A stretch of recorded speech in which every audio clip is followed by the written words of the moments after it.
어떤 약점은 평생 안고 가야 됩니다. 하나님이 고쳐주질 않습니다. 왜냐하면 그 약점을 통하여 겸손을 배우고 이웃이 들어올 수 있는 비밀의 문이기 때문에 그렇습니다. 예를 들어보면 바울의 가시 같은 것이 그렇습니다. 그런데 어떤 약점은 반드시 치유받아야 됩니다. 고침 못 받으면 치명적입니다. 그냥 나이 들었으니까 안고 가야지 그래서는 안 되는 겁니다. 이런 말이 있습니다. 10가지 장점이 있는데 한 가지 단점이 10가지의 장점을 다 먹어버리는 그 사람. 그죠? 장점 아무리 많이 있어도요. 결정적인 치명적인 단점 하나가 그의 모든 것을 제로로 만드는 경우가 있습니다. 이런 거는 고침을 받아야 됩니다. 안고 가서는 안 돼요. 그러면 어떤 거는 내가 안고 가야 되고 어떤 것은 반드시 치료받아야 되는가? 이 둘을 구별하는 걸 지혜라고 합니다. 그걸 영성이라고 합니다. 주님이 그냥 안고 가라고 말했는데 계속 주님 앞에 팔 비틀어요. 기도할 때마다 협박합니다. 몇 날 며칠 언제까지 안 해놓으면 그때부터는 알아서 하십시오. 이런 오만불성한 기도를 드리는 경우도 있고요. 어떤 건 기도하면서 치열하게 나아야 돼요. 한나같이 이것은 문제를 해결받아야 된다. 그래서 끝까지 기도해야 되는 것이 있어요. 그런데 그런 치열한 기도를 하지 않고 엉뚱한 거짓 신학에 빠져서 적당주의로 흐르는 사람이 뭐 이것도 지나가리라 이런 소리나 하고 앉았고, 그러면 안 됩니다. 이 둘을 구별할 줄 알아야 됩니다. 오늘 본문은요, 반드시 치료받아야 될 사람의 이야기가 나옵니다.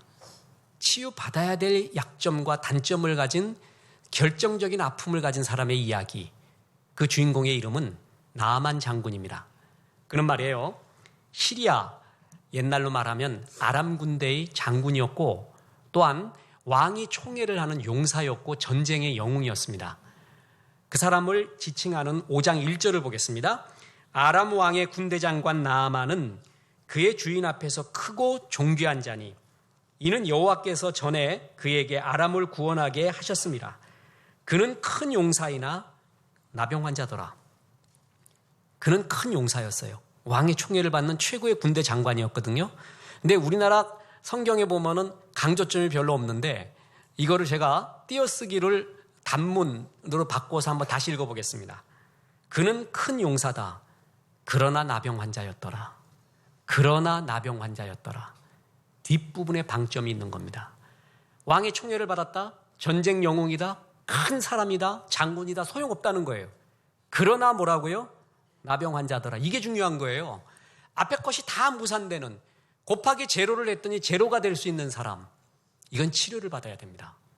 여러분, 이것들은 반드시 해결받아야 돼요. 이것을 고침을 받은 기적의 이야기가 오늘 이야기입니다.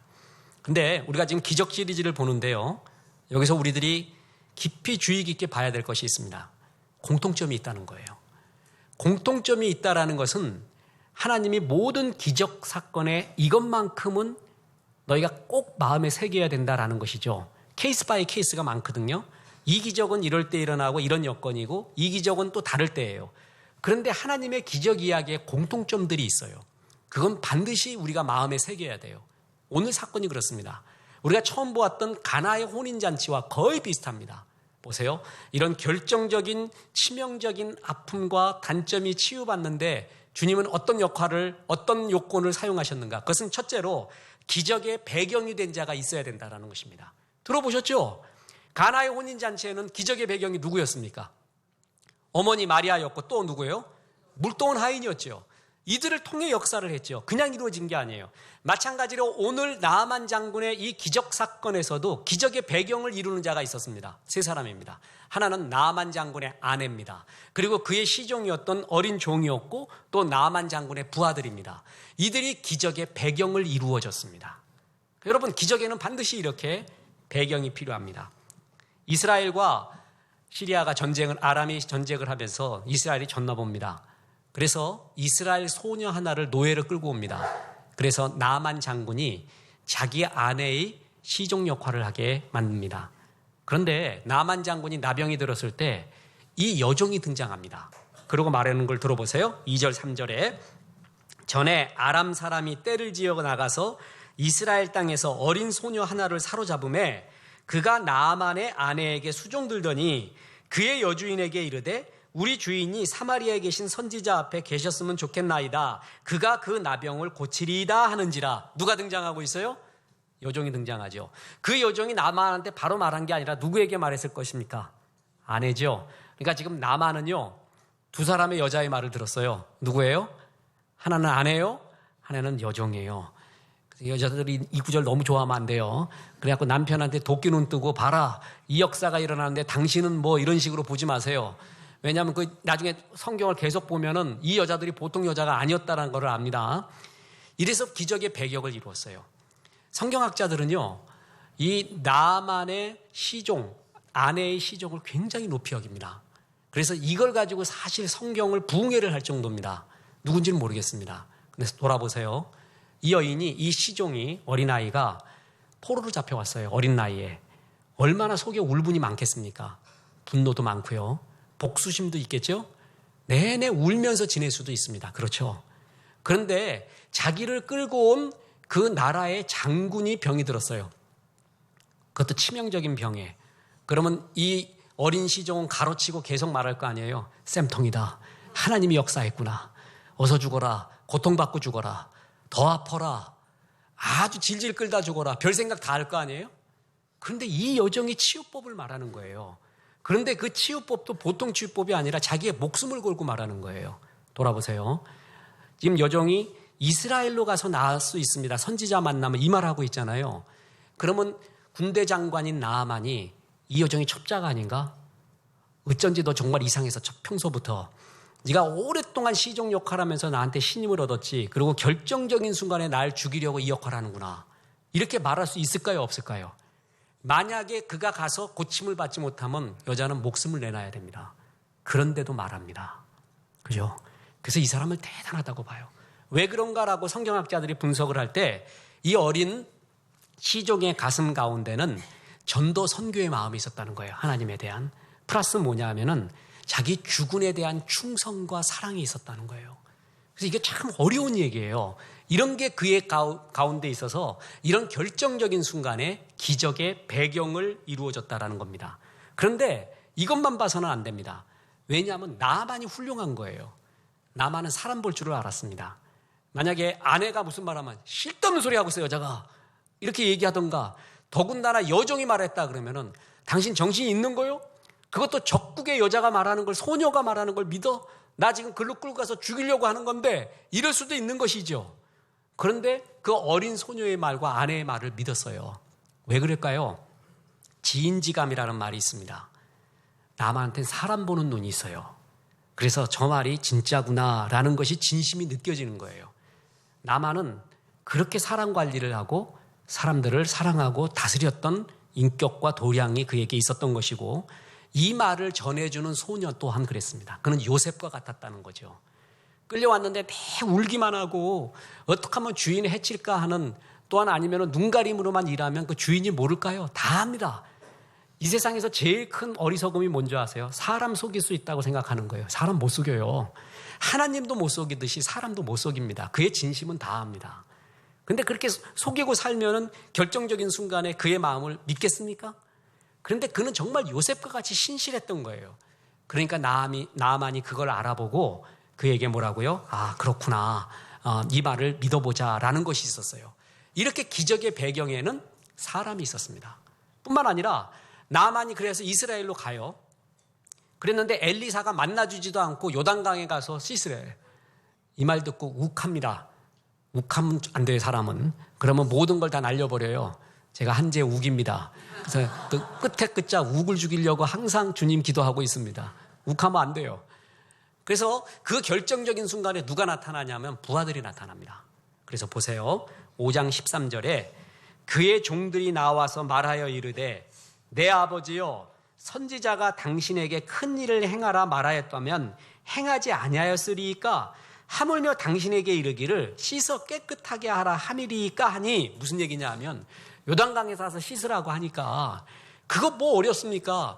그보다 더한 일도 해야 될 입장 아닙니까? 지금 나라 반쪽이라도 좀 주십시오라고 하면 그거라도 해야 될 입장인데 요단강에서 씻으라는 말이 뭘 그렇게 어렵습니까? 하십시오 이거예요. 그랬더니 나아만이 해버립니다. 그러니까 지금 나아만의 기적을 이룬 거는 그 아내와 여종과 부하가 있었지요. 그런데 그 부하가 나아만을 부르는 호칭이 굉장히 중요해요. 한번 보세요. 그의 종들이 나와서 말하여 이르되 내 아버지여. 주인님, 장군님 그러지 않고 뭐라고요? 내 아버지요. 이게 무슨 말인 줄 아세요? 그때 당시에 제자들이 존경하는 원로 스승을 부를 때 부르는 호칭이었습니다. 그러니까 주인님, 장군님이 아니라 스승님 이렇게 부른 거예요. 나아만은 말이에요.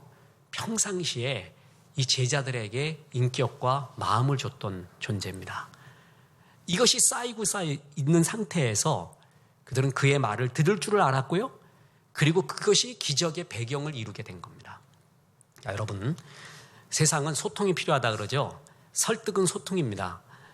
설득은 절대 말재주가 아닙니다. 설득에 대한 책 한 권만 소개하라 그러면 로버트 치알디니의 설득의 심리학입니다. 이건 뭐 진짜 명저 중에 명저입니다. 근데 거기에 보면 설득의 6가지 원칙이 나오거든요. 그 6가지 원칙의 제일 기관차가 되는 원칙이 뭐냐면 상호성의 원칙이에요. 내가 먼저 주라는 거예요. 상대편을 빚진 상태로 만들어 놓으라는 거예요. 그래야 설득이 되지 절대 설득을 할 수 없다. 사람은 설득의 심리학 그러면 설득의 말의 테크닉을 말하는데 말의 테크닉은 10%도 안 된대요. 실질적으로는 설득 전에 삶이 있어야 된다는 거예요. 삶. 그래서 정말 저 사람의 말이면 믿을만해.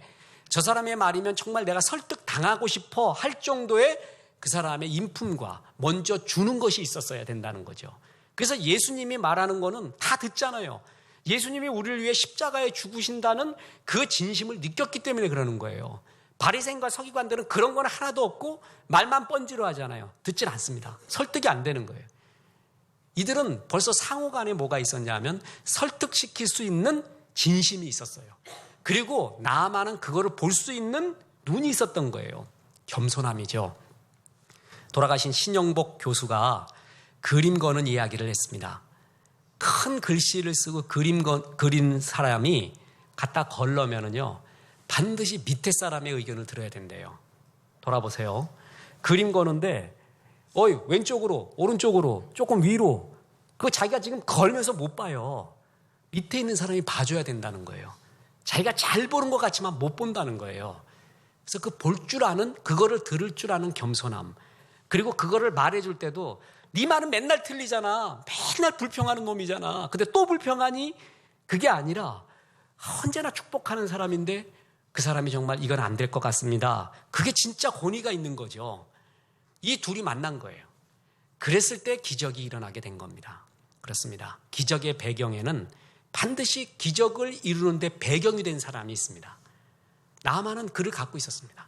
그래서 축복 중에 축복이 뭐냐면 만남의 축복이거든요. 만남은 기도해야 돼요. 그러나 그것만이 아니에요. 좋은 사람을 보내줬어요. 근데 내가 알아볼 줄을 몰라요. 지인지감이 없어요. 그러면 아니에요. 그거를 알아볼 줄 알아야 돼요. 또한 알아만 보면 뭐예요? 같이 동행해야죠. 그의 말을 듣고 같이 동행해야 되잖아요. 이 세 가지가 합쳐져야 만남의 3대 축복이에요. 만남의 축복, 그 만남을 알아보는 축복, 그와 동행하는 축복. 그랬을 때 기적이 일어나게 됩니다. 그렇습니다. 기적에는 뭐가 필요해요? 반드시 배경이 필요합니다. 하나님이 거의 모든 역사는 직접 내리지 않고 사람을 통해서 합니다. 쌀가마니가 하늘에서 떨어져 봐. 받으면 죽어요. 그래서 쌀은 누구를 통해서 주는 거예요? 사람을 통해서 주는 겁니다. 지금 시대를 가리켜 말이에요. 처음에는 IQ가 중요하다고 했거든요. 그 다음에 조금 시간이 지나보니까 EQ, 감성지능이 중요하다는 말이 나왔고요. 그 다음에 시대가 하도 수선하니까 역경지수가 뛰어나야 된다. 위기관리 능력, 이걸 말해요. 근데 지금이 무슨 시대인 줄 아십니까? NQ라고 합니다. 그게 뭐냐면 네트워크 지수, 연결 지능이 있냐는 거예요. 지금 시대에 거인들이 너무 많아요. 근데 진짜 지금의 힘은 그걸 연결할 줄 아느냐는 거예요. 연결할 줄 아는 능력, 시너지를 만들어낼 줄 아느냐, 활용해서. 그게 최고라고 말합니다. 마리아 크라포프스키라는 스탠퍼드 대학 출신의 전문 기자이자 칼럼니스트가 있습니다. 그 미국의 아주 유수의 아이비리그에서 강연하는 유명한 강연자이기도 합니다. 이 사람이 쓴 책 중에서 미들맨의 시대라는 것이 있어요. 뭐냐면 지금 시대의 최고의 능력자는 미들맨, 중간에서 연결하는 자라는 거예요. 안드레와 같이 은사가 있는 사람이 최고의 사람이래요. 그러면서 그 대표적인 인터넷 기업으로서 구글, 아마존, 페이스북, 이베이, 우버 이런 거 우리나라에서는 뭐예요? 네이버, 다음, 카카오톡, 카카오, 티몬, 배달의 민족, 직방 다른 수많은 것들이 있는데 수많은 기업들이 있는데 다 망했다는 거예요. 근데 이들만 크더라는 거예요. 분석을 해보니까 왜 그러느냐? 이들은 뛰어난 연결 능력이 있다. 거기만 싹 들어가면 모든 게 다 나오게끔 연결해 준다는 거예요. 그래서 지금은 미들맨의 시대다. 최고의 미들맨을 너희가 갖고 있느냐? 그리고 네 스스로가 미들맨이 되느냐? 그거라는 거예요. 그래서 그 미들맨을 확보하는 거, 그게 이 시대의 승리라는 것입니다. 자, 기적은 말입니다. 배경을 이루는 자가 있어야 됩니다. 연결자가 있어야 돼요. 하나님은 그냥 이루지 않아요. 이렇게 사람을 통해 이루어서 사람과 연합하고 동력하는 겸손함을 배우게 하는 거예요. 그래서 하나님이 일으키는 결정적인 기적에는 반드시 사람을 끼게 만듭니다. 자, 가나의 혼인잔치에는 어머니가 있었습니다. 물도온 하인이 있었어요. 지금 오늘 나아만 장군에게는 누가 있어요? 아내가 있었습니다. 그리고 여종이 있었죠. 부하들이 있었습니다. 이들과 동행하라는 거예요. 그래서 기적을 창조하라. 조언해 주는 사람은 그 전에 신실한 삶이 있어야 됩니다. 플러스 영성이 있어야 되죠. 그거를 주구는 알아볼 줄 알아야 돼요. 그래서 같이 동력해라. 그럴 때 뭐가 일어나는 거예요? 기적과 역사가 나타나는 거예요. 첫 번째예요. 두 번째가 있습니다. 이런 치명적인 약점을 치유받는 기적의 일은 결정적인 순간에 자아가 죽어야 한다는 것입니다. 나아만은 별명이 큰 사람이었습니다. 손이 큰지 입이 큰지 발이 큰지 모르겠습니다. 근데 그 큰 사람이라는 의미 알겠죠? 근데 주님은 그를 작게 만들어버려요. 누구의 말을 듣게 하냐 하면은 계집종의 말을 듣게 하죠. 아내의 말을 듣게 하죠. 자기의 부하의 말을 듣게 합니다. 그의 자아를 죽이는 겁니다. 이까지만이 문제가 아닙니다. 결정적인 순간이 왔는데 그게 이제 엘리사 앞에 갔을 때입니다. 나아만은 아람 왕의 추천서까지 받습니다. 그리고 금 10달란트요? 은 10달란트요? 금 6,000개요? 옷 10벌. 이게 얼마고 얼마의 가치냐? 너무 고민하지 마요. 무지하게 많은 거예요. 아무튼 입이 쩍 벌어지는 거예요. 그거 들고 왕의 친서까지 들고 이스라엘로 갑니다. 물론 나를 치유해 주는 자에 대한 감사의 표시겠죠. 그러나 그 이전 너머에 있습니다. 이 사람은 치유받더라도 자기가 갑의 행사를 하려고 하는 거예요. 원래 치유받으려면 무릎을 꿇어야 되거든요. 역사가 나타나려면. 그거 싫은 거예요. 그래서 뭐냐면 갑 행세를 하는 거 끝까지. 야, 선지자 이거 한번 봐봐. 어마어마하지. 너 평생에 이런 거 만져볼 수 있나 알아? 한번 해봐. 한번 해봐.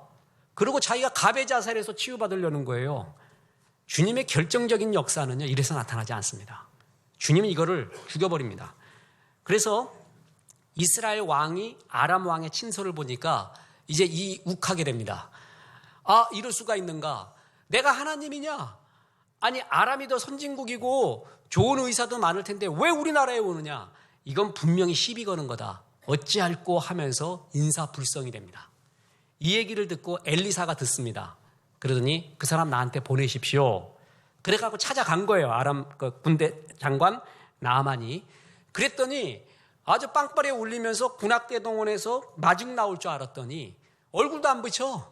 그리고 종을 보내갖고 요단강 가서 7번 씻어라 이 얘기해요. 이때 나아만이 욱합니다. 여러분 욱하면 안 돼요. 욱하는 성질은 죽여야 돼요. 그거 모든 역사를 다 막는 거예요. 그러면서 그 역사를 안 이루려고 해요. 그러면서 11절에 보세요. 나아만이 노하여 물러가며 이르되 내 생각에는 그가 내게로 와서 서서 그의 하나님 여호와의 이름을 부르고 그의 손을 그 부위에 흔들어 나병을 고칠까 하였도다. 이 구절이 나아만 사건에서 제일 중요한 구절 중에 하나입니다. 나아만의 모든 정체성과 속내가 여기에 다 드러납니다. 나아만을 결정적으로 잡고 있었던 것이 뭡니까? In my opinion. 내 생각에는. 그게 자아예요. 자아. 그러면서 하나님의 방법과 하나님의 것을 인정하지 않고 내 생각에는 말이야. 그가 나한테 오라 그래. 그리고 내 부위에다가 손 얹으면 될 거 아니야. 치유의 방법도 자기가 다 말해요. 의사 찾아가갖고 의사한테 이렇게 치료하면 되지 않겠냐고 설득하고 오는 거하고 똑같은 거예요. 의사가 제일 싫어하는 환자. 이러고 가가지고 이런 소리예요. 끝까지 갑을 하려고 하는 거예요. 자아가 안 죽은 거예요. 주님은 그거 죽을 때까지 기다리는 것입니다. 내 생각에는, 내 자아에는. 여러분, 우리나라 스님 중에 아주 유명한 분이 성철 스님이라고 있죠. 100주년도 탄생 넘었습니다. 이분이 말이에요. 전설적인 3가지가 있는데 나는 그 다 못 믿겠어. 첫 번째가 그의 수행입니다. 10년 동안에 생식만 했대요. 환장해요. 그리고 10년 동안에 장자불화라 그래갖고 눕지를 않고 앉아서 수행을 했대. 그리고 10년 동안에 금 거놓고 밖에 안 나가고 거기만 있었대. 톡을 해. 난 그것까지도 그냥 이해해요. 10년 동안에 무건정진했대. 말을 안 했대. 우린 완전 정신병자 될 거예요. 그죠? 말 안 하면 미쳐버리는 거 아니에요. 그래서 이 사람의 수행 이야기가 미쳐지지 않아요. 또 하나가 전설이 있습니다. 그의 열반송입니다. 그죠? 스님들은 3가지 노래를 부른대요. 내가 왜 스님이 되었는가? 입적송, 깨달았노라, 오도송, 죽기 전에 열반송이에요. 근데 성철은 열반송이 굉장히 유명하죠. 그래서 내 눈앞에 무간지옥이 있다. 내 평생에 남녀를 속이며 살았구나. 내 눈앞에 무간지옥이 있다. 이걸 가지고요, 불교계에서는 반어적 표현의 화두라고 말하고 기독교에서는 직설법이라고 말해서 막 논쟁이 많았습니다. 저는 후자로 믿습니다. 하나님이 최고의 수행을 했던 자연 종교의 첨단에게 진짜 지옥을 보내준 거예요. 보여준 거예요. 그걸로 구원받을 수 없다라는 것을 보여준 거라고 저는 그렇게 믿습니다. 이 열반송이 또 유명하죠. 그리고 또 하나 유명한 게 나를 만나려면 3000배를 하라는 말이 제일 유명합니다. 그래갖고 나 만나고 올라면 3000배 해. 부처님 앞에 3000번을 하래. 이거 무릎 관절 나가거나 아니면 류마티스 걸리거나 이러면 만나지도 못하는 거야. 그래갖고 실제로 모 대통령이 만나려고 했대요. 그랬더니 비서관이 갔더니 하는 얘기가 그대는 대통령이지만, 나라에서는 대통령이지만 절에 들어오는 한낱 보살에 불과하니 3000배를 해야 나를 만나요. 그래갖고 안 만났대, 대통령님이. 그래, 그럴 수는 없어갖고 이철이 장영자라는 유명한 사람이 있었습니다. 이 사람이 만나주면은 큰 절 하나를 지어주겠다고 했는데 맞는지 아닌지는 모르겠습니다. 안 만나줬어요. 난 100번이나 만날 것 같아. 막 여러 사람 만나라. 응? 진짜 그런 마음인데 이 사람 안 만났어. 대단하죠? 그 사람들이 말했습니다. 왜 꼭 값을 그렇게 높입니까? 꼭 그래야겠습니까? 불교의 대중화에 너무 문제가 많지 않습니까? 했더니 내가 무슨 붓다냐, 내가 무슨 부처라고 날 만나려고 하느냐. 3000번 절하다 보면 자기가 다 죽어버려갖고 부처님 만난다. 그런 사람 내가 잠깐 도와줄 뿐이야. 그래서 3000배 하라는 거다. 아주 유명한 말이거든요. 여러분, 3000배 하다 보면 자기가 다 죽어버린다는 거예요. 불교에서도 일반 은총으로 이런 것을 말할 정도인데 우리가 하나님 앞에서 역사를 이루려고 할 때요, 너무 자아가 살아있어요. 그래서 나만이 이게 깨질 때까지는 역사가, 결정적인 역사가 안 일어나는 거예요. 솔로몬이 1000 번제를 통해 역사가 일어났거든요. 1000 뭐라고요? 번제예요. 번제. 자, 레위기의 5대 제사가 뭐예요? 번소화, 쏙쏙 아니에요. 모든 거를 변소화하면은 쏙쏙 들어와, 그 암기가. 예? 번제, 소제, 화목제, 속건제, 속제제, 그게 번소화, 쏙쏙이 5대 제사란 말이에요. 그 중에 번제라는 게 있어요. 번제. 번제는 다 태우는 거예요. 화목제는요, 재물을 거의 안 태워요. 이웃과 나눠 먹어요. 어떤 제사는요, 제사장 다 줘버려야 돼요. 번제만큼은 다 태우는 거예요. 1000 다 태우는 제사. 자아가 다 죽어버린 거예요. 그때 역사가 나타난 거거든요. 근데 우린 제사 지낼 때 자아를 태우지 않습니다. 그래서 하나님이, 예배가 뭔지 아세요? 하나님이 옳고 내가 틀리다는 거예요. 내 생각, in my opinion. 내 생각은 이게 옳아요. 근데 하나님이 옳다라는 걸 인정하는 게 예배의 행위거든요. 그런데 예배 중에서도 온전한 예배가 뭐냐면은, 반쯤 예배는 뭐냐면, 말씀 들어올 때 나한테 불리한 건 안 들어. 안 들으려고 그래. 그리고 그냥 자버려, 그냥. 그리고 진짜 안 들어버려. 나한테 유리한 것만 들어. 그게 반쯤 드리는 예배예요. 온전한 예배, 번제는 다 태우는 거거든요. 정말 이 얘기는 듣기 싫어요. 꼭 나한테 지적하는 것 같아. 계속 말하는 것 같아. 그걸 듣는 거예요. 그래서 아멘 하는 거예요. 그게 번제의 의미예요. 그걸 1000번 할 때 역사가 나타나는 거예요. 역사. 그게 자아가 죽는 거예요. 자아가. 지금 in my opinion, 내 생각에는 네가 와라. 그리고 네가 안수해라. 내가 왜 그리로 가냐? 여러분, 역사가 나타나지 않아요. 이럴 때는. 결정적인 기적은요, 내 자아가 무너질 때 나타나는 거예요. 그래서 주님이 마태복음 16장 24절에 이렇게 말했습니다. 이에 예수께서 제자들에게 이르시되 누구든지 나를 따라오려거든 자기를 부인하고 자기 십자가를 지고 나를 따를 것이라. 나를 따르는 건 제일 마지막이에요. 내 십자가도 그 전이에요. 제일 먼저가 뭐라고요? 자기를 부인하래요. 마이 와이프의 의미도 있어. 네 와이프하고 같이 와라, 이 의미도 있고, 아니면 네를 부인해라. 부인할 때 뭐가 보이냐면 십자가가 보인대요. 우리가 이때 말하는 이 십자가를요, 업고 고난, 평생 짊어지고 가는 고난 업고라는 동양적 샤머니즘적 이미지로 보는데 절대 그렇지 않습니다. 이때 이 십자가의 의미는 환유적으로서 하나님의 뜻을 의미해요. 자, 들어보세요.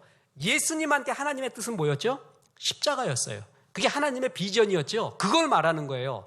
나한테 십자가가 하나님의 비전이었듯이 너에게도 십자가, 하나님의 비전이 있다. 그리고 그걸 쫓아가야지 인생은 행복한데 그 비전이 언제 보이는 줄 아느냐? 너를 부인할 때라는 거예요.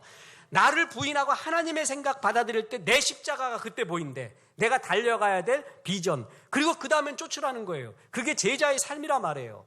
그런데 이 모든 것의 시작이 뭐예요? 하나님 말씀 앞에 나를 죽이며 내 자아가 죽을 때 이 역사가 나타나게 된다는 겁니다. 소금이면 뭐예요? 소금이 풀어져야지. 그래야 설렁탕 따로 소금 따로야. 들어가도 풀어지지 않아 이놈이. 얼마나 그 설렁탕이 아주 고문이겠습니까? 커피 먹어보세요. 커피가 안 풀어져. 딱딱해요. 그럼 물 따로 커피 따로예요. 제일 환장하는 게 미숫가루야. 미숫가루 여러분 지금 생각만 해도 지금 가슴이 아파. 가슴 쳐. 누가 퀴즈에 냈다며 계란 먹을 때는 소금을 쳐 먹는다. 그거를 가로를 쳤더니 애가 가슴 치며 먹는다 소리하대요. 미숫가루 먹을 때, 생미숫가루 먹을 때 가슴 쳐야 돼. 여기 한번 걸린 경험이 있습니까? 환장합니다. 눈 돌아가고 기침 나오고. 이건 사람 죽이는 음식대요. 풀어지지 않을 때 죽이는 게 돼요. 최고가 풀어지지 않을 때, 최고가 자아가 죽지 않을 때 그 칼은 모든 사람을 죽이게 돼요. 그래서 하나님은 풀어지라는 거예요. 맛을 내라는 거예요. 자아가 죽을 때 이 맛이 나타나게 된다라는 것입니다. 그래서 하나님이 뭐예요? 결정적인 순간에 자아를 죽입니다. 이때 기적적인 역사가 그에게 나타나게 된다라는 겁니다. 거기까지 가요. 근데 결정적인 순간 주님이 말할 때 안 해. 그래서 말해요. In my opinion. 내 생각엔 그냥 이렇게 나가겠습니다. 그게 뭐예요? 씨를 심었는데 조금 내려가다가 밑에 돌들이 많아. 태클만 오면은 바로 옛날 습관으로 돌아가요. 뿌리가 못 내려요. 옛날 습관, 내 생각으로 다 넘어가요. 그게 뚫지를 못해. 역사가 안 일어납니다. 그렇습니다. 반드시 치유받아야 될 것이 있습니다. 치명적 약점이 있어요. 그거는 기적의 배경을 이루는 자들을 통해서 역사합니다. 또 하나, 결정적인 순간 내 자아가 죽을 때 역사가 됩니다. 마지막으로 이 치유받을 때의 결정적인 역사는요, 끝까지 순종할 때 나타난다는 것입니다. 어디서 들어봤죠? 어디서 들어봤어요? 얼마 전에 가나의 혼인잔치 할 때 뭐라 그랬습니까? 어디까지 채우라고요? 아구까지. 이제서야 생각나십니까? 그래서 제가 목사를 할 수가 있습니다. 그러면 그냥 벌써 다 알아버리면 어떡해? 늘 새롭게 듣는 분들이 있어요. 고맙습니다. 이 반어법을 모르면 여러분 진짜 안수받아야 돼, 머리에다가. 에? 가나의 혼인잔치에도 어떻게 했어요? 아귀까지 채울 때였죠. 기적의 공통점들이 나타나죠. 스티븐 코비가 뭐라 그랬어요? 성공하는 사람들의 뭐라고요? 7가지 습관. 성공하는 사람들을 여러 번 보니까 케이스 바이 케이스 여러 개성들이 있다는 거예요. 맞아요. 예수님이 역사할 때도요, 어떨 때는 가지도 않고 나았다 그래서 나을 수가 있고요. 어떨 때는 그 자리에서 나아라 그러니까 나을 수 있고요. 어떨 때는 손을 잡고 일으켜요. 어떨 때는 내 옷자락만 잡아도 돼요. 어떨 때는 손도 다 쓰고요. 침도 이기고요. 진흙까지 발라서 눈에까지 바를 수도 있어요. 한 가지로 예수님의 사역을 규정할 수 없습니다. 사람마다 다 다르게 하거든요. 스티븐 코비도 보니까 성공하는 사람이 다 다르더래. 여건이. 그런데 7가지만큼은 분명히 공통점이 있더라. 그래서 성공하는 사람들의 뭐라고요? 7가지 습관이에요. 요거는 다 있더라는 거예요. 마찬가지로 주님의 기적을 일으킬 때도 컨텍스트가 다 달라요. 여건도 다 달라요. 그런데 공통점이 있어요. 배경을 이루는 자. 기적의 배경이 된 자를 사용한다는 거죠. 그를 볼 줄 알라는 거죠. 그와 동행하라는 거죠. 또 하나가 뭐예요? 끝까지 하라는 거예요. 아귀까지 채웠죠. 그죠? 여기는 뭐예요? 요단강물에 몇 번 씻어라? 7번. 14절 보겠습니다.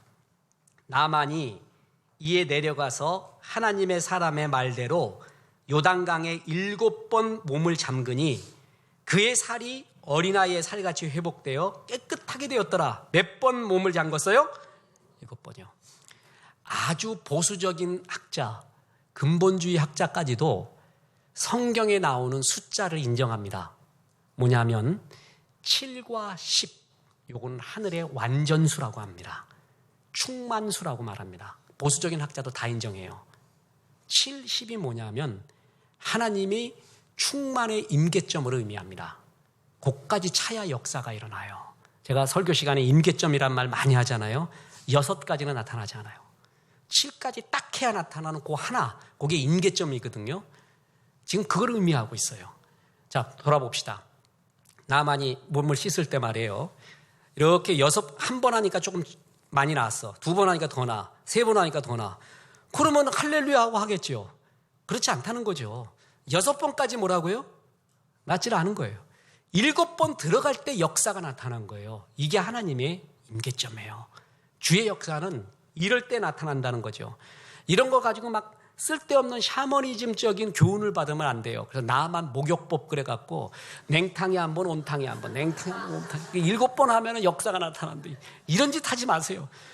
지난 수요일 날 1000번제의 샤머니즘적 의미 얘기했죠. 1000번제 헌금 그래갖고 기도 제목 놓고 1번, 2번, 3번, 1000번 내면 역사가 나타난대. 이건 사기에 가깝습니다. 그러면 안 돼요. 그런 교훈이 아니에요. 그거는. 여기도 그렇게 하라는 게 아니에요. 하늘의 완전수. 그건 몰라요, 우리가. 그러나 그까지 어떻게 해요? 끝까지 가야 되는 거예요. 주님을 정말 믿습니다 하고 끝까지 가야 되는 거예요. 사랑도 그렇지 않습니까? 예수님 사랑이 좋은 이유가 뭔지 아세요? 요한복음 13장 1절에 이런 구절이 나옵니다. 유월절 전에 예수께서 자기가 세상을 떠나 아버지께로 돌아가실 때가 이른 줄 아시고 세상에 있는 자기 사람들을 사랑하시되 끝까지 사랑하시니라. 참 이 구절 읽을 때마다 눈물 나요. 끝까지 사랑했대. 탕자야, 너는 성공했을 때도 내 아들이고 실패했을 때도 내 아들이야. 돌아왔을 때도 내 아들이야. 끝까지 사랑한대. 이 사랑이 눈물 겪거든요. 역사는 끝까지 갈 때 나타나요. 주님의 사랑이 이랬듯이 주님의 이 은혜의 일이 끝까지 가야 돼요. 7번까지 가야 주님의 충만한 수가 돼야 역사가 일어난다는 것입니다. 그래서 주님은 이 사건을 보고 나아만 장군의 예를 실질적으로 누가복음에서 이렇게 말했습니다. 누가복음 4장 27절에 또 선지자 엘리사의 때에 이스라엘에 많은 나병 환자가 있었으되 그 중에 한 사람도 깨끗함을 얻지 못하고 오직 수리아 사람 나아만 뿐이었느니라. 이게 예수님이 말한 거예요. 이만큼 나아만을 높였거든요. 이까지 가서 기적적인 역사 일으킨 사람이 별로 없더라는 거예요. 주변에 기적의 배경을 이루는 사람도 없었고요. 자아가 죽는 사람도 없었고 꾸준히 하나님이 하라는 대로 끝까지 했던 사람도 드물었다는 것이죠.